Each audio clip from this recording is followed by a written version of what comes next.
Bonjour. Le judo appliqué aux affaires et non les affaires appliquées au judo, c'est très différent. J'ai toujours eu une certaine réticence à mélanger l'argent et le judo. Bien sûr, j'ai eu un dojo privé pendant de longues années, mais par principe, j'ai géré étroitement les budgets du dojo de façon à ce que ce soit accessible pour tout le monde. C'est vrai que j'avais un travail quand même permanent dans un lycée, dans un collège de Cégep de Trois-Rivières, puis je gagnais très bien ma vie. Mais bien sûr, pour le dojo, il fallait payer le loyer, assumer les frais de fédération, les assurances, la publicité. Mais à aucun moment, j'ai voulu mélanger les profits au détriment de la qualité de l'enseignement. Et je n'ai jamais refusé quelqu'un qui avait pas assez d'argent pour s'inscrire chez nous puis s'entraîner. Vous l'aurez deviné, quand je dis les affaires appliquées aux arts martiaux, je parle ici de la commercialisation à outrance des arts martiaux à des fins de profit brut.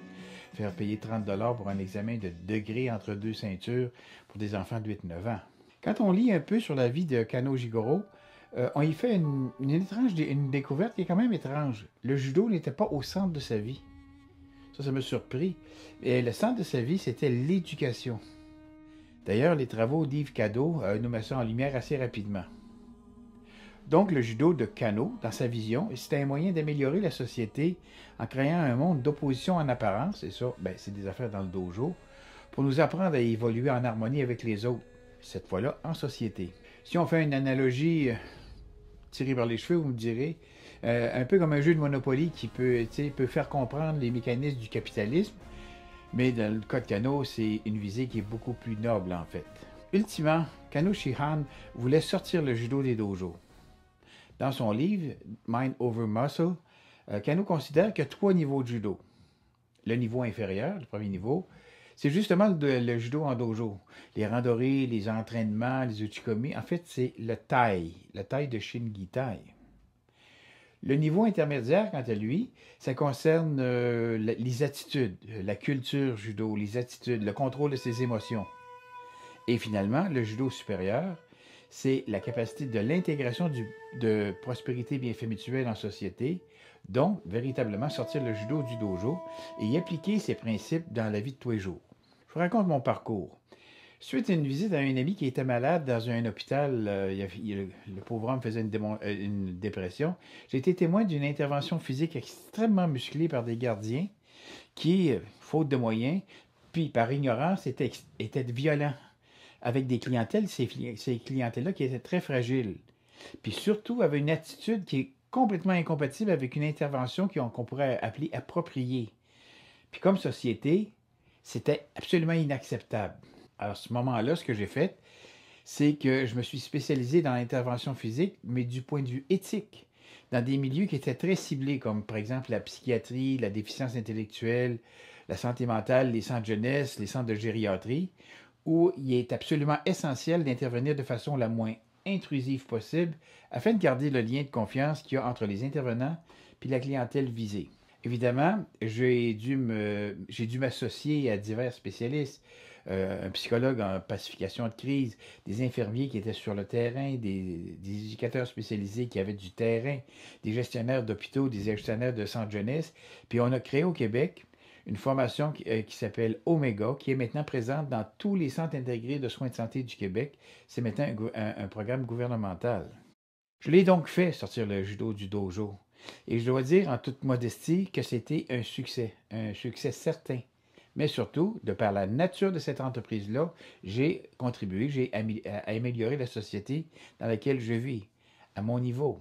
Il y a un autre judoka, Benoît Séguin, un 5e dan, qui lui, de son côté, a mis au point des cours de brise-chute. Au début, c'était destiné aux gens qui étaient atteints de sclérose en plaques. Lui, il a adapté ça pour les personnes âgées, puis il est encore en train de l'adapter pour d'autres clientèles à potentiel de tomber souvent. Les écoles primaires, les enfants qui jouent, qui ne sont pas nécessairement sportifs, qui n'ont pas les latéralités bien développées. Un autre exemple, ça va être le dernier, là, un homme d'affaires québécois, Jacques Côté, un 6e dan, dont l'entreprise Solmax, allez voir ça sur Internet, ça connaît un succès international et c'est un fleuron de l'économie du Québec. Lui, Jacques, quant à lui, il donne des conférences sur le judo et son implication dans les affaires. Le dénominateur commun de ces 3 entreprises, c'est se servir des principes Seiryoku Zenyo, meilleure utilisation de l'énergie, et Jita-Kyoei, prospérité bienfait mutuel, et de l'appliquer au milieu dans lequel nous présentons nos projets respectifs. Il y a un livre de Pierre Delorme, Les arts martiaux appliqués aux affaires, qui a été édité il y a quelques années, et c'est très, très intéressant. Puis, je vais m'inspirer de ce livre-là pour vous parler des arts martiaux en général appliqués aux affaires, mais particulièrement le judo. Lui, c'était le kendo. Ce qu'il faut se rendre compte, c'est qu'en affaires, comme dans le dojo, il y a beaucoup de similitudes. OK? Je vais vous en présenter quelques-unes. Le premier, ben, c'est le sens du timing. Le sens du timing, c'est aussi bien important en randonnée en dojo qu'en affaires. La concentration. La concentration, ne pas s'éparpiller inutilement, se concentrer dans un randonnée ou en présentant un plan d'affaires, ben, il n'y a pas beaucoup de différence. Il y a des principes à respecter pour ça, se concentrer. La vigilance, le zanshin, ben, c'est important d'être capable de voir ce qui se passe autour de soi, percevoir les pièges et les dangers, aussi bien en judo que quand on présente un plan d'affaires et qu'il y a des concurrents. On parle d'intuition. L'intuition qu'on a développée dans ce qu'on appelle les ressentis dans le randonnée, c'est de l'intuition. Ben, on a besoin de ça, l'intuition en affaires. Bien sûr, on va y aller plus en profondeur.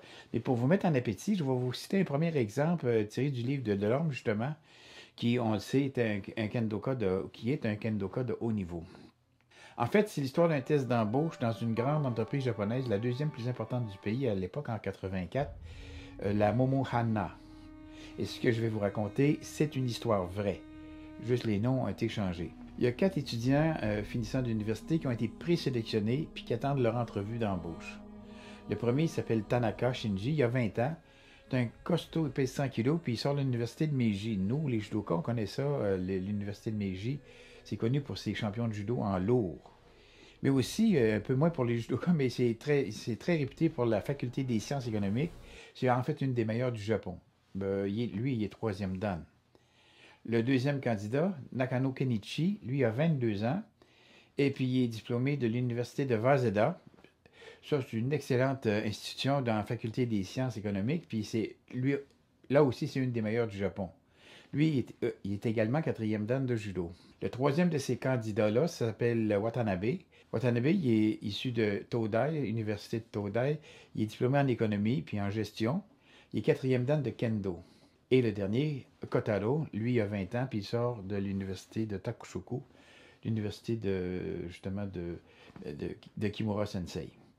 La salle de kendo de l'entreprise a été réservée pour leur servir de lieu pour l'entrevue d'embauche, ce qui est un petit peu particulier. Les 4 candidats se tiennent, ils arrivent dans le dojo, ils arrivent dans le garde, ils étaient quasiment au garde-vous, c'est super ces dojos-là, les dojos de kendo au Japon, c'est super. Mais il a recouvert le plancher de bois franc de tatami. Puis dans un coin, on pouvait voir une grosse pierre énorme, une pierre énorme qui était posée sur une toile. Des grosses pierres comme on trouve dans les jardins zen, on voit ça ces photos, puis on en voit souvent au Japon. Puis dans le coin opposé, il y avait une grande corde, puis un bras de levier en fer, comme un pied de biche, une barre de fer en fait. De l'autre côté de la salle, il y avait 5 examinateurs, puis il y avait comme un intermédiaire dans le milieu, parce que c'est pas le président du comité qui allait parler, c'était l'intermédiaire. Puis lui va servir de relais entre le candidat et le jury. L'intermédiaire dit, OK, vous voyez cette pierre, ben, la tâche est de la transporter au bout de la pièce, avec ou sans aide de la corde ou bord de fer. Organisez-vous avec vos troupes, amenez-moi ça là-bas. Fait qu'on demande au premier, Tanaka, comment il allait faire.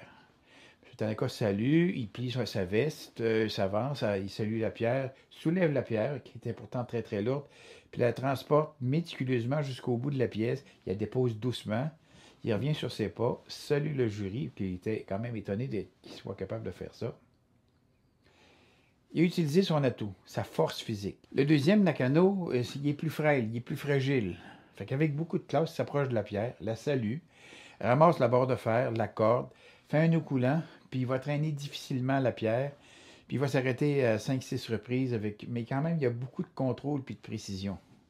Ce gars-là, il a su adapter son physique, puis pallier à son manque de force pour réaliser la tâche. Le jury a constaté que l'ensemble des gestes étaient sobres et puis démontraient quand même une très grande intelligence. On appelle alors le troisième candidat, Watanabe. Lui, il salue le jury, Puis il appelle ses camarades candidats. Il dit, Monsieur Tanaka, est-ce que vous voulez m'aider à pousser la pierre? Monsieur Nakano, est-ce que vous êtes capable de me faire le même nœud que tout à l'heure? Monsieur Oda, quant à vous, est-ce que vous êtes capable de prendre la barre de fer puis pousser dessus quand je vais vous le dire? L'opération de transfert, de transport, s'est terminée en 6 minutes. Watanabe remercie ses camarades en soulignant la contribution de chacun. Il salue chacun et il dit « Ah, c'était bon, ça c'était bon, etc. » Il va saluer il salue le jury. C'est à ce moment-là que le président du jury s'est levé et il a dit « OK, le test est terminé. » C'est injuste parce qu'Ota demande « Hey, pourquoi j'ai pas eu la chance de performer? » Le président du jury déclare « Regarde, c'est inutile, c'est Watanabe que j'ai choisi. » On va regarder maintenant les arguments du jury. Pourquoi ils ont pris ce gars-là? En fait, les deux premiers ont prouvé leur qualité. Le premier, il a brillé par la démonstration de sa force tranquille, sa grande confiance en lui. Mais en faisant ça, en faisant étalage de sa force, même si c'était sans arrogance ou ostentation, ça le mettait en concurrence directe avec les autres et ça l'installait, lui, en situation de prédominance. Bon, c'est bon pour éliminer les autres. Psychologiquement, c'est ambigu pour les dirigeants de Momohana. Le second, lui, il est tombé à peu près dans un piège équivalent.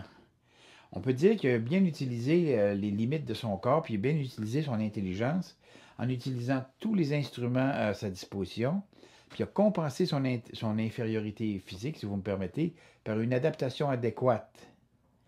Il a démontré une grande efficacité, bien sûr, mais il n'a pas démontré un sens d'équipe. Mais pourquoi qu'on a choisi Watanabe? Parce qu'il a abandonné son ego. Il ne s'est pas mis en concurrence directe avec les autres candidats. Il a su mettre à profit toutes les qualités du groupe pour arriver à réaliser la tâche, puis il a souligné le bon travail de chacun. Il y avait une vision globale juste. Il y avait l'esprit d'initiative, la détermination sans effort, l'adaptation aux circonstances. Bien ça, mes amis, c'est ce qu'on apprend en judo ou dans les arts martiaux en général. Et comme on peut le constater en entreprise. Évidemment, on n'a pas approfondi, OK? Dans les prochaines vidéos de cette série-là, on va aborder plus en profondeur comment on peut appliquer les principes du judo dans notre sphère d'activité professionnelle. En espérant que cette vidéo-là vous a plu, si c'est le cas, n'oubliez pas de nous donner un pouce en l'air, ça va nous aider. Partagez la vidéo avec vos amis. N'oubliez pas d'activer les clochettes pour recevoir les notifications. On sort une vidéo par semaine à peu près sur différents sujets qui concernent le judo et les arts martiaux. Abonnez-vous à Martialement Vôtre, ma chaîne, parce que c'est pour vous autres c'est pour vous autres que je fais ça. En attendant, allez pratiquer au dojo, c'est plus important que de regarder des vidéos, même les miens. Faites attention à vous et à la prochaine.